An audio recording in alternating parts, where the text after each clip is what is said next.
Eksklusibo mga kachika. Kaya mo yan. Good day mga kachika. Nararamdaman mo ba na parang nanghihina ka na? At parang hindi mo na kaya ang mga pagsubok? Ito ang pampalakas na chika para sa araw na ito. Sabi sa Filipos 4:13, ang lahat ng ito ay magagawa ko dahil sa lakas na kaloob sa akin ni Kristo. Alam mo ba, chika? Paboritong talata ito ng marami.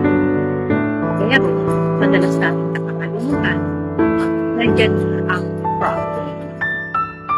Akala natin, kailangan nating maging Superman at superhero na kayang saluhin ang lahat.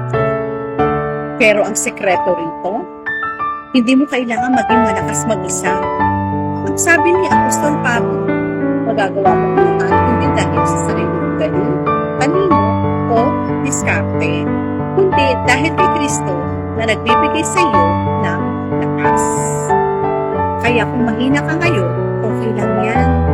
Kasi kung makikita ang himala ng lakas ng Diyos sa buhay mo. Kaya ang tanong ko sa iyo ngayon, saan ka humuhugot ng lakas? Sa sarili mo lang ba?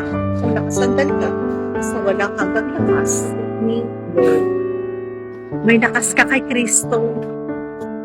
Heart and share para sa mga kachika nating nangihina o pinapanawan ng pag-asa ngayon. Ipaalala natin sa kanila yan. Till next Holy Kachika!